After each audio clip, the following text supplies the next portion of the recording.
And I brought some rock specimens here for you that we are going to examine together, really. It's a combination of rocks based on some of the lab lectures that we have completed together. And the idea is really to start examining some of the characteristics of igneous rocks and to sort of familiarize with the rocks. We will start with some of the really basic characteristics. If you remember, I mentioned that there is a big distinction between volcanic rocks and plutonic rocks. This distinction considers the grain size.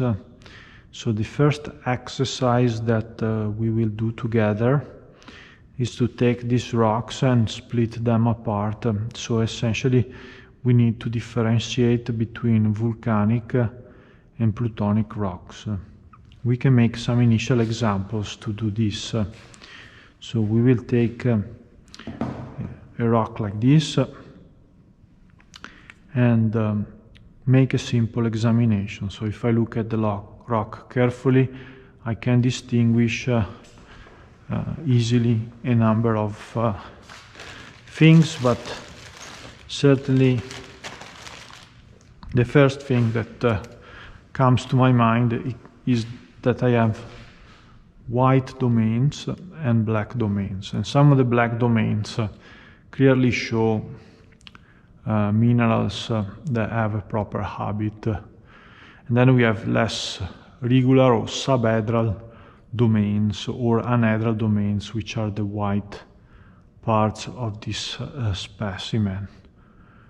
Okay, so here with my naked eye I can see the minerals, and so for me this is a plutonic rock. So that's the key distinction here. So this is a plutonic rock. What about these other rocks?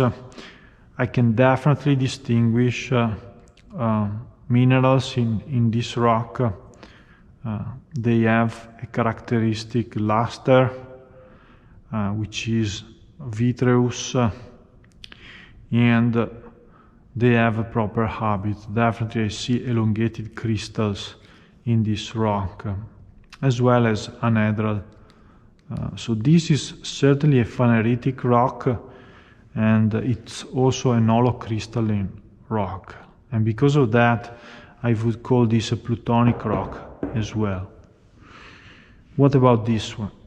This one has even larger crystals, so very big crystals. They exceed the centimeter for sure, and I can definitely see also euhedral crystals of either quartz or carbonate. We will have again to test with the acid, but by looking at it, I believe this is quartz. So lots of muscovite or biotite. Again, you would have to test this with the strict color, but yeah, the impression is that this is biotite and some quartz, and this is certainly an equigranular texture, but it could be also defined as a pegmatitic texture, and that's another plutonic rock for me based on the grain size. This is more like a medium grain size. Similarly, I can distinguish elongated crystals, so I would still put this rock into the plutonic group because it's an holocrystalline rock. What about this one? I think here we have a variable dimension of the minerals, but it's really a little different. So I would call this still an equigranular rock, although we have quite a bit of biotite in this rock, but I can see the crystals. So for the classification, I would attribute this rock also to the plutonic group. What about this one?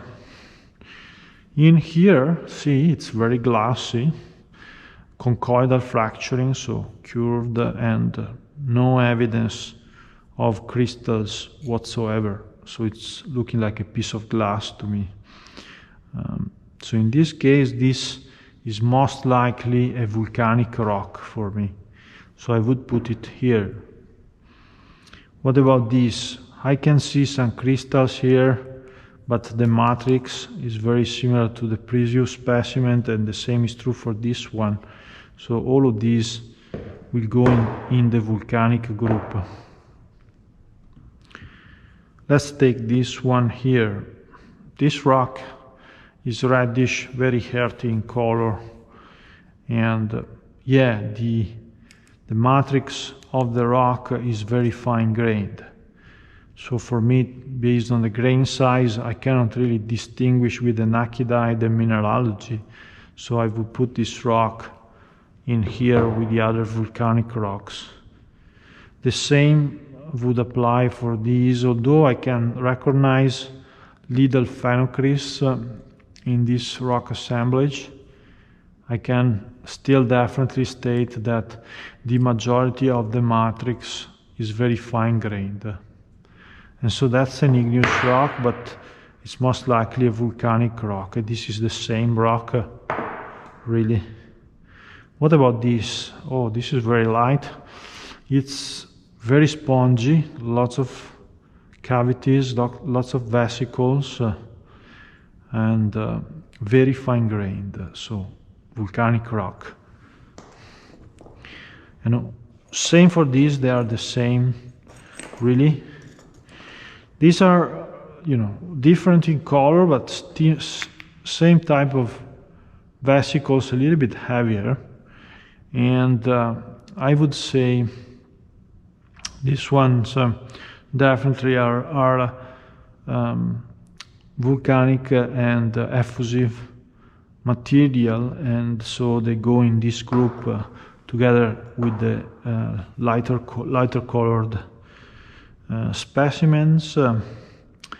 These, I think, I can see definitely some cavities and also very fine matrix. So all of these will be volcanic as well.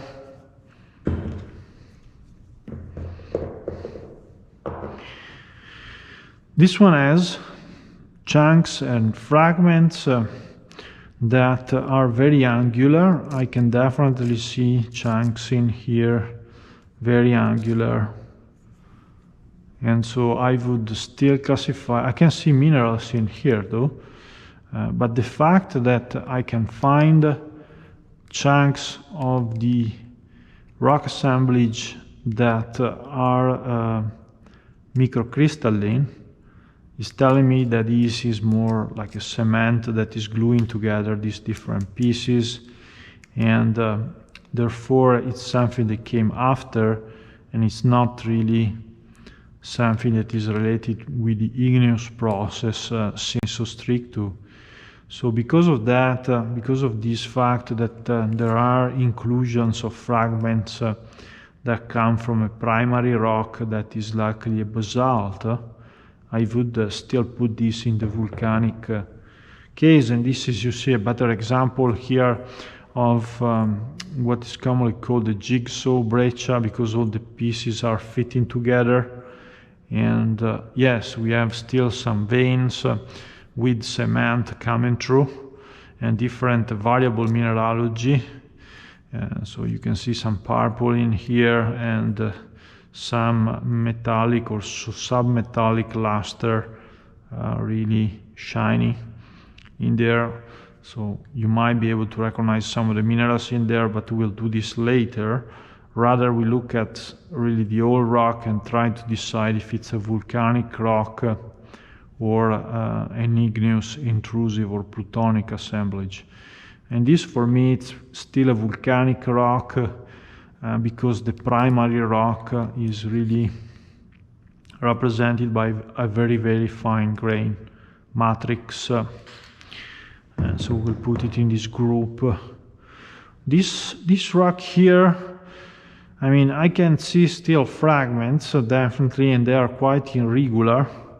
See how they are sometimes rounded and very lobated, very irregular fragments, very fine grain, cannot see really well the mineralogy. So for me this is still a volcanic rock.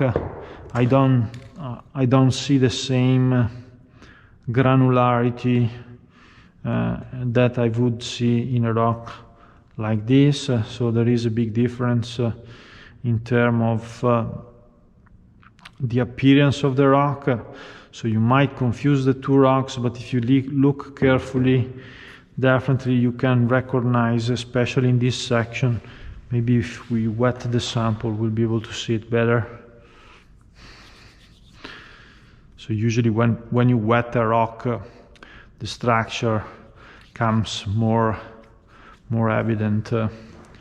And so in this particular case, I definitely see a clast in here, a fragment, another fragment, and also they have variable colors. So they tend to be here pinkish to orange in color, then go into darker grays, and here it's quite irregular as well.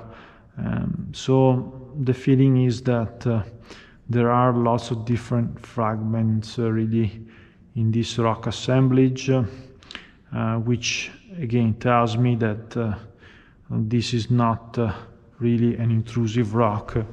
Maybe we can see better here the irregularity of some of these. So what's the irregularity telling me? It's telling me that there has been some transport here that has essentially ablated. Either these were pre-existing crystals of, for example, K-feldspar, or they could have been fragments of other rocks. So you can essentially dismantle partly the flank of a crater on a volcano, and then reprecipitate that in a deposit. And this is a good example of that. So this for me is still a volcanic rock. You can also see the fact, I think another important thing before I leave this specimen is the formation of layers. So we kind of see the presence of layers in this specimen. I can recognize planar features that are quite continuous across the entire rock, and this could be interpreted as flow structures. The same is true here. On this part I can see quite a bit of stripes, especially the mafic minerals. They tend to be iso-oriented, or these could be minerals or fragments. I'm not really entirely sure about the composition because I don't have a structure or a habit that can help me with the interpretation, but certainly I can see that they are forming layers, and these layers continue through the entire specimen.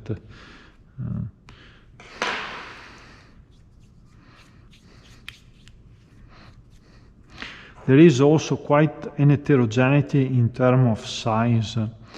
I definitely see this as an equigranular rock, because I have very tiny clasts, a little bit larger, and a very big one in this case. So definitely these are all indications that suggest that this is more likely a volcanic rock because of the peculiar structure. What about these? This is another story. We have clearly some minerals forming, and again I can recognize easily the mineralogy here, and I can see also some structure and symmetry for some of these minerals. So definitely this for me it's a plutonic rock, no question asked. The same is true for this other rock. I can see these more dark gray to pinkish minerals, very large minerals. Again, another plutonic example. This one is more reddish in color, but still has the same structure. Equigranular, although there are some larger crystals, but yeah, dominantly the rock is well crystallized. I don't see really any fine grain material in this rock. It's dominated by minerals. And the same is true for this other specimen, which it's really the same type of rock, and I can definitely see both mafic and fasic mineralogy quite easily. This is also polished, so it's even easier to recognize the minerals. What about this one? This one has very large minerals. I can definitely see the edges of these minerals. See, this one is very nice. Euhedral, well developed, prismatic to stubby, and yeah, the only difference is this, the matrix that is essentially enclosing these larger crystals is a microcrystalline matrix. So I can see small minerals in it, but they're very fine grained, so very difficult to recognize the mineralogy. And because of that, I would still put these here, so with the volcanic rocks, but maybe in between, so between those well crystallized rocks and these are less or fine grained rocks. Same is true for this rock, it's exactly the same. And then we have this one, it's even harder. I don't see anything in this rock, it's all black. So definitely for me that is a good indication that I have an aphanitic rock. So a rock that is essentially devoid of crystals. These are very vesicular, a good indication that they are volcanic rocks because of the degassing process. Same for these very dark microcrystalline matrix, very gaseous or enriched in gases that were liberated and formed these bubbles. And the bubbles are termed as vesicles, and in this case they don't have anything in them. This one, it's very hard, but certainly it's microcrystalline, so it could be interpreted as a volcanic rock. However, we will leave this in a separate group. Down here, we'll talk about it later, because of some of its peculiar class. So there are classes in here, and some are very irregular and peculiar to interpret.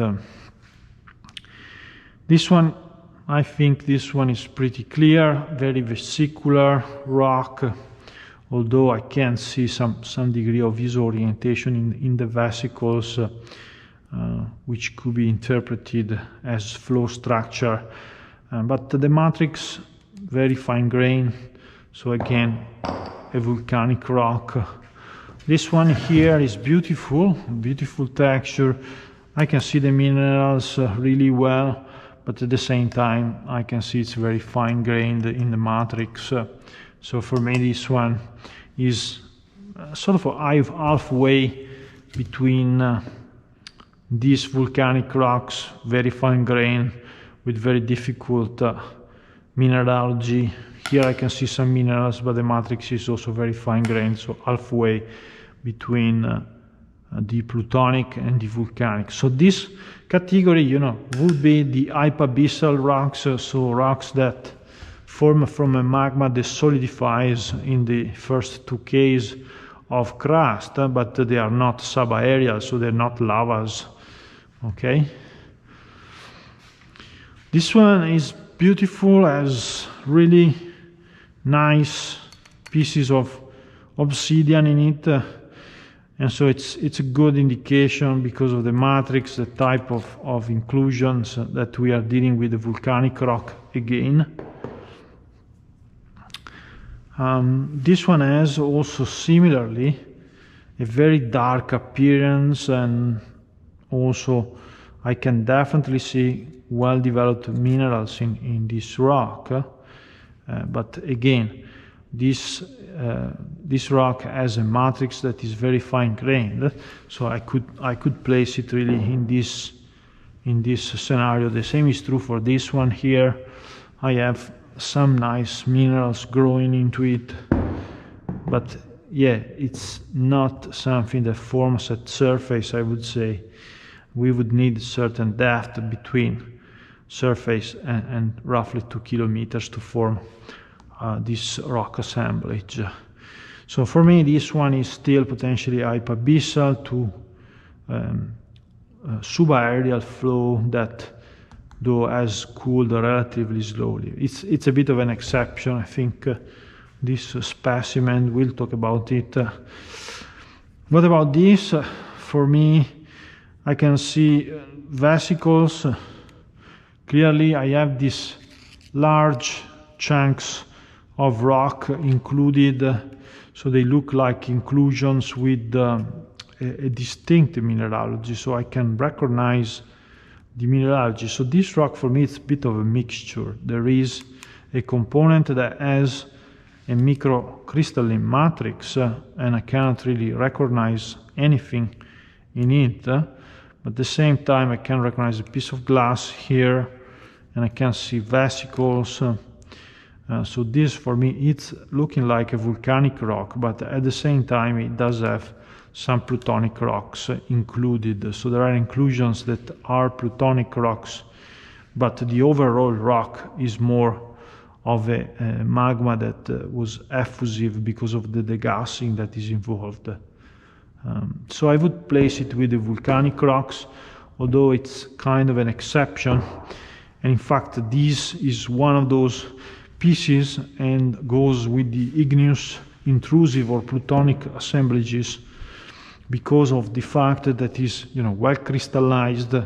I can definitely recognize the crystals, although they are quite medium to fine-grained in terms of their size.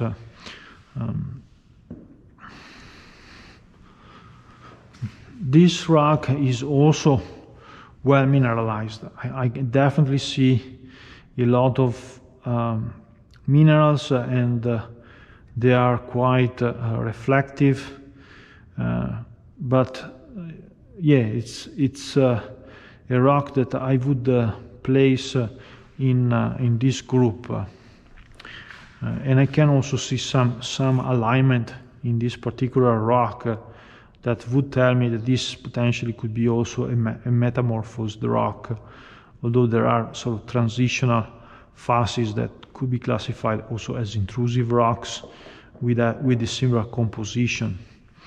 But yeah, mostly a plutonic rock or a rock that crystallized at depth and then could have been deformed or metamorphosed. What about this one?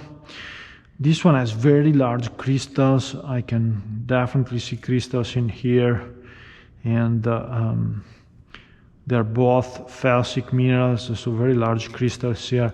You can recognize it by sort of twisting the rock and looking at the reflections, and you can see also some cleavage in some of these minerals. So definitely a coarse grain rock, very coarse grain rock with mostly bimodal composition, so dark minerals, well-developed dark minerals, as well as these greenish with sort of locally pink crystals, which are more felsic minerals. So still, I think this is an intrusive rock because it does have a well-developed mineralogy. And we have completed the ordering of these rocks, so we are a little bit overweight towards volcanic rocks, but I think we can start really working through the rocks now and essentially examine firstly the plutonic rocks and start to describe, for example, the distinction in terms of color. Okay, one of the key aspects when you work with the plutonic rocks is to think about the Strachyzen diagram. So maybe we can take some paper and start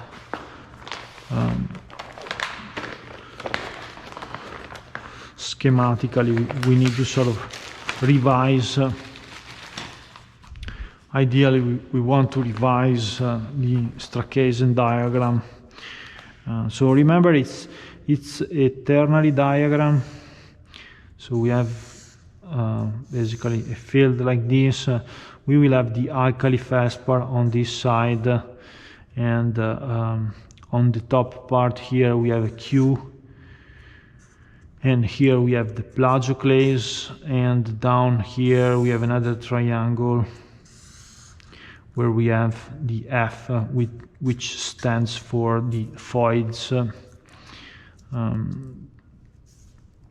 So usually on this part of the ternary diagram we have dominantly rocks that have a significant percentage of silica. So we have usually two boundaries that we consider. One is the 5% and the other is the 20%. So how does the color work in this scenario? Remember, down here we will have our voids, so leucitides, for example.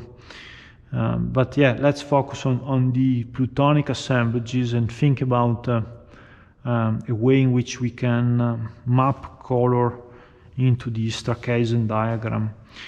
And one key aspect is the pink color. So if we think of pink as an important color, I would definitely state that on this side we tend to have pink to white colors. When we move this way we lose the pink. So in this direction here we have more dark, so black rocks, and in this domain, let's say I think in this particular location I would have there are several rock types, but let's review only some of them. And yeah, I would definitely call yeah, let's have a group here.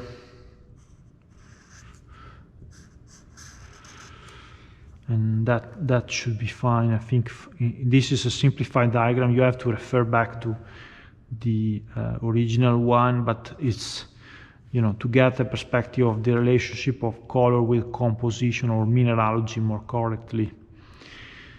So pink, white, black, this is more gray.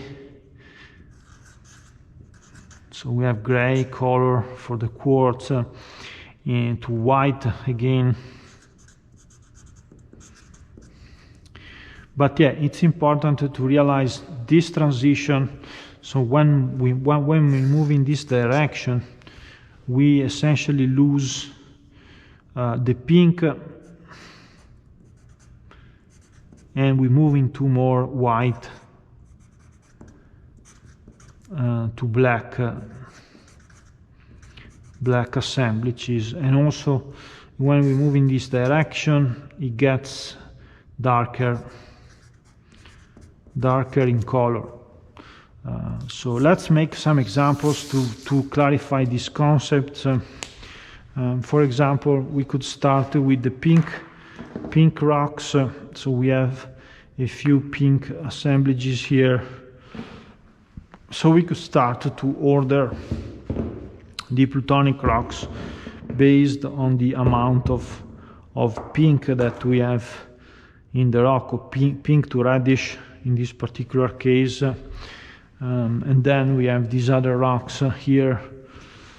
You can see that I'm losing completely the pink color, and then I'm going into even darker varieties. So this idea of a rock that essentially gets darker in this direction is sort of helpful, because I can see a full transition, pink to combination of white and pink, white and black, more black, even more black, and then we have situations like this which are even darker, and maybe this one, and lastly this other here. So hopefully this gives you sort of an overview of the change in color. I'm left with this exception here, which I would place right here because of the abundance of phyllosilicates. And the color is not that far. I mean, we lost most of the pink, if not all.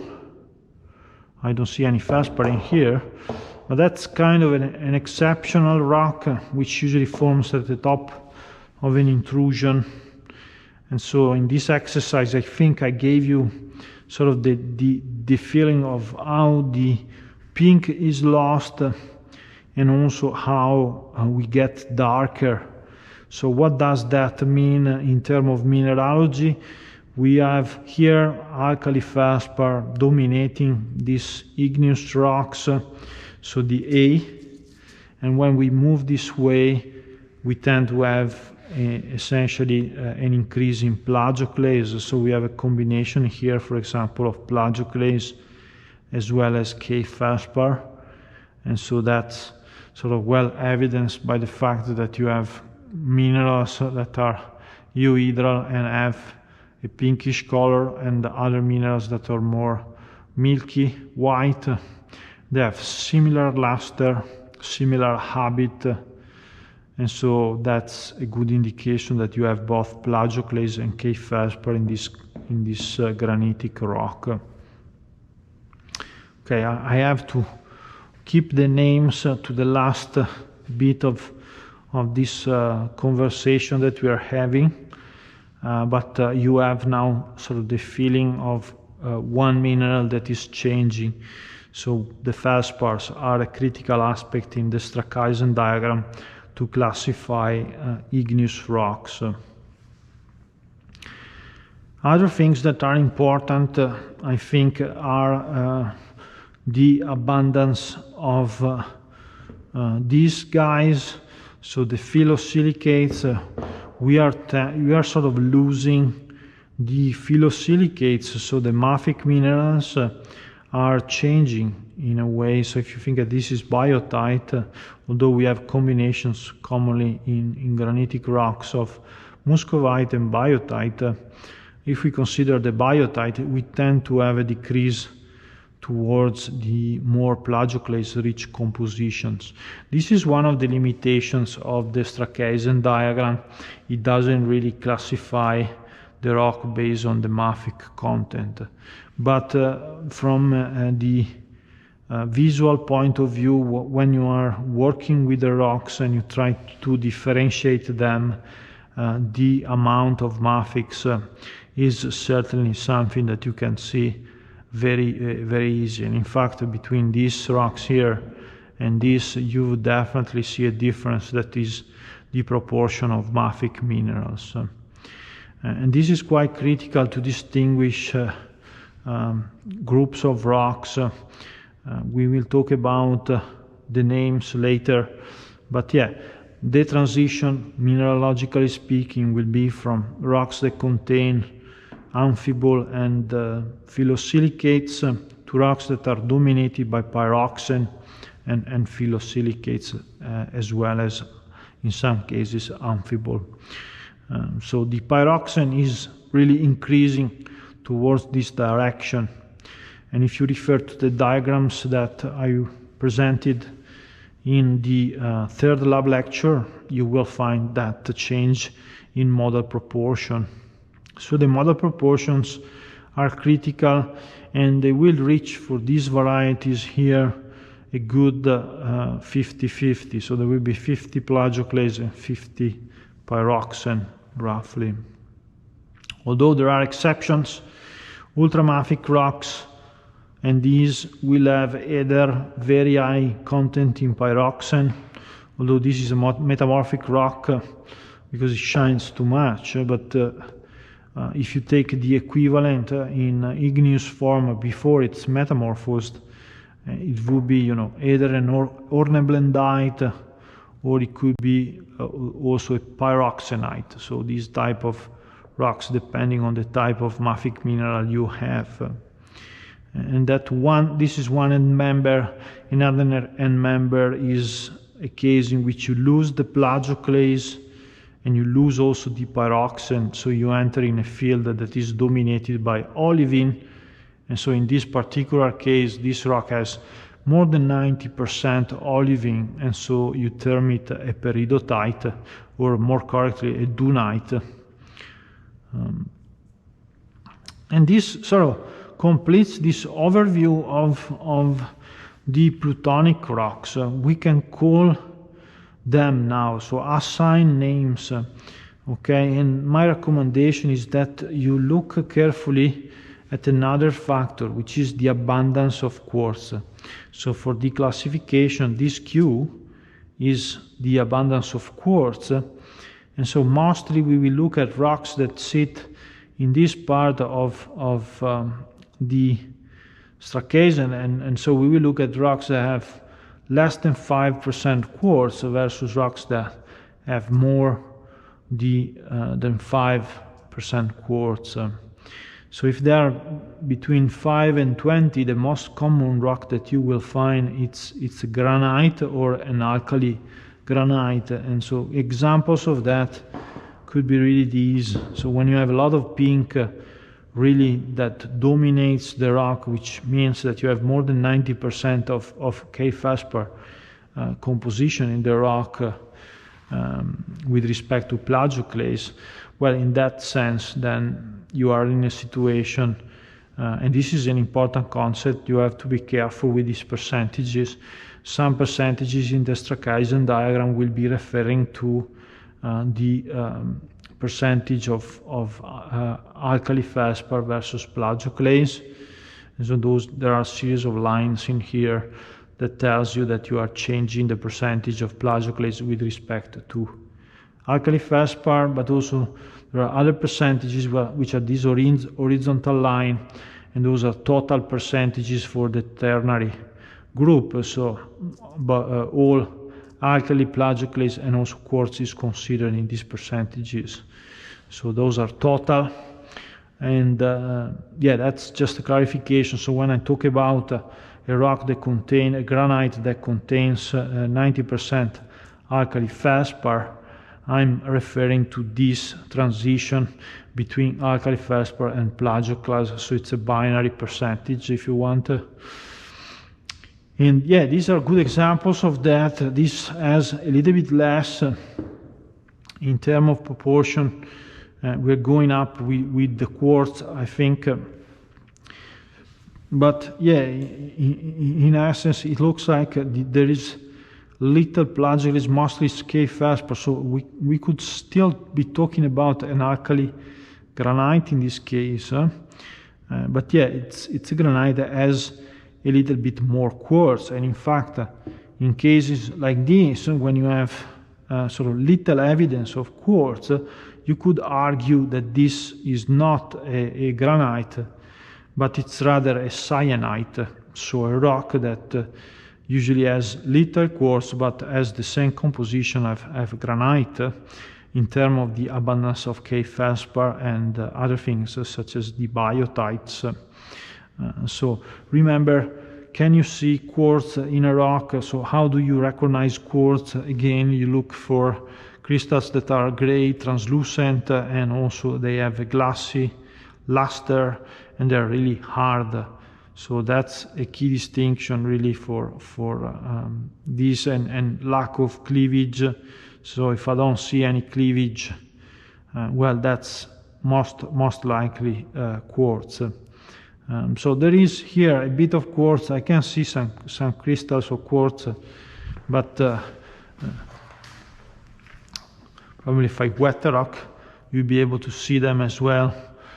So maybe this one looks really glassy to me, and that's definitely a crystal of quartz.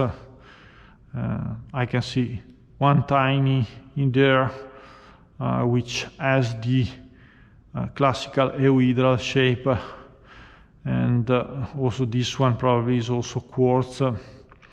So there is some quartz, but not a lot. So we might be between a cyanide and really an alkali granite. So we could call this a quartz cyanide, for example. Please review this tracase, and all these terms will be named in the more detailed diagram, really. So that's for these rocks. So all these are essentially granitic rocks, but we slightly change the nomenclature depending on the abundance of quartz. We also change the nomenclature when we shift and we increase the amount of plagioclase. So these rocks, for example, are more likely rocks that contain, quite a bit of so this rock could be a transition between a granite and a granodiorite, essentially. So that's also quite important. You can see here the quartz crystals much better. They are sort of much darker if compared to the feldspars. So not a lot. Here again, not a lot. So this could be also a monzonite. Okay, so we have excuse me.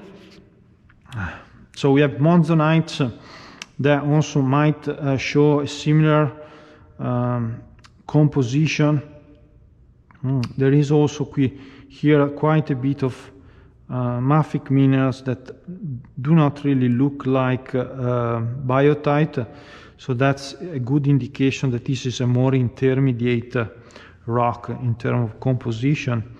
And because of that, you could place it as either in the granodiorite field if you assume that there is more than 5% quartz, or if there is less, then it would be a monzonite. Here really we lose the K-feldspar. I don't really see a lot of K-feldspar, just a little bit here. So remember to look for pinkish crystals, but certainly I can see elongated crystals that could be either pyroxene or amphibole, depending on the basals. So you have to look at the cleavages, but in this particular rock is quite difficult, but certainly I can definitely see a lot of these sections that are fairly prismatic and elongated, and I would test for hardness, and I would bet that these have roughly 6 in terms of hardness. So how do you test it? You can use essentially this steel file, for example, or the knife, and you would test if you could scratch easily. In this case, the steel knife is quite hard, so you will feel if it's difficult to scratch the mineral, then it's likely either an amphibole or a pyroxene, or if it comes off really easily, it will be biotite. So that's why the rock is more of an intermediate composition. If the amphibole is really a lot, many times you argue also for rocks that have a tonalytic composition. So rocks like this could be also classified as tonalites if you have really no K-feldspar at all.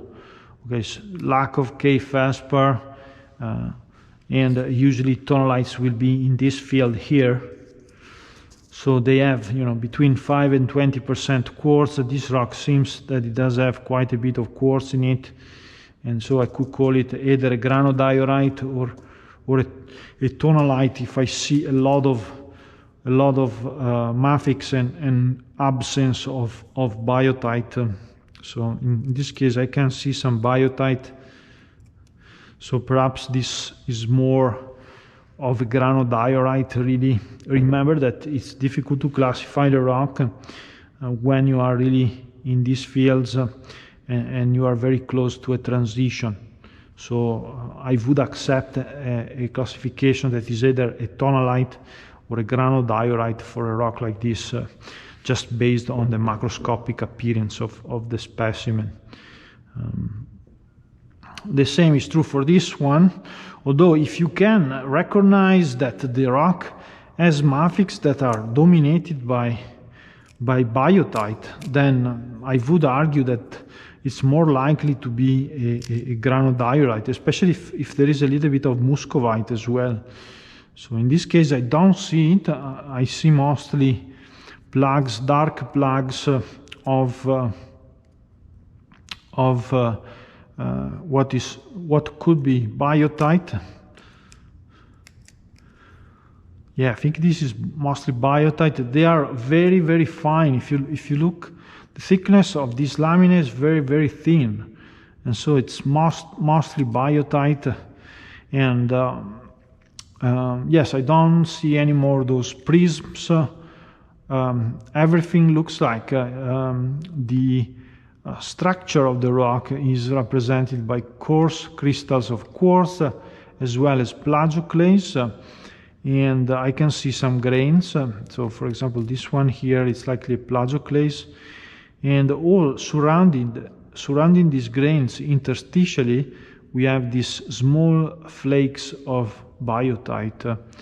And so because of that, because of the abundance of the phyllosilicate, really, I would call this a granodiorite, so much easier to classify if compared to these other specimens. Okay, so change of scenery here. We have a rock that is dominated by darker colors. So in this particular case, we would be in this part really of this Strachan diagram. So everything that is white should be plagioclase, and the remaining part will be dominated by pyroxene, basically. So a rock like this is commonly defined as a gabbro. So a gabbro would be very dark in color. Or sometimes it's called a dolerite, but that's difficult to differentiate really, because it's depending on the composition of the plagioclase, which we cannot really optically distinguish. So macroscopically, we cannot tell the difference between a bitovinite or a labradorite. So essentially, the substitution of sodium is one of the key factors for the classification of diorites versus gabbros, and the norites as well. So you could call this also a norite because of the abundance of pyroxene specifically. So when we go down in terms of content of the labradoritic or any calcic really composition of plagioclase, and we increase the amount of pyroxene, we will also call those norites. I refer you to the ternary diagram specific to ultramafic rocks. But yeah, in general, we can call this a gabbro if we have roughly 50% plagioclase and 50% pyroxene. Of course, this rock is dominated by mafics, and this could be either amphibole or pyroxene. But yeah, assuming that this is pyroxene, it would be a rock that is a pyroxenite.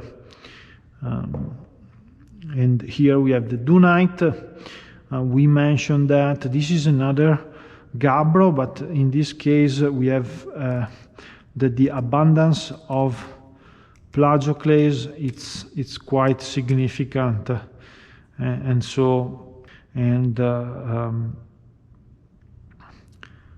yes, we need really to think about the grain size. So this is very coarse, and it contains sort of crystals that are over the centimeter, so it's almost a pegmatitic gabbro, this one, and it does have clear cleavage on this mineral in particular, I can see a cleavage that sort of is repeated fractures in the crystal that represent likely your plagioclase. So this is a bronzeous greenish plagioclase. This is definitely a rock that is close to an ultramafic rock in composition, and then you have these sort of fairly squared sections that are present, which are an indication of the abundance of pyroxene in the rock.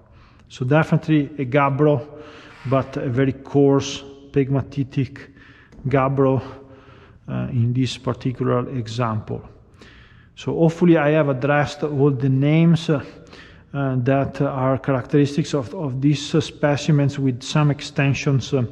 So we mentioned again the monzonites, the tonalites. If you refer to the Strachesian diagram, you will understand these differences and also the similarities that take place, because often the names I'm using are found in fields that are very close to each other, and so that's why it's challenging to differentiate just based on a macroscopic.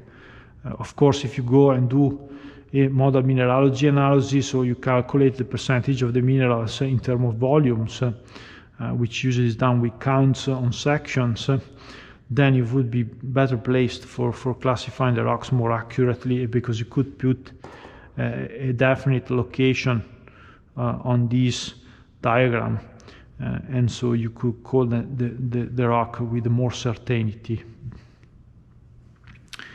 Okay, I think we can close off with the plutonic rocks, so we'll move them here, and we are going, in the next video, we're going to move into the volcanic rocks.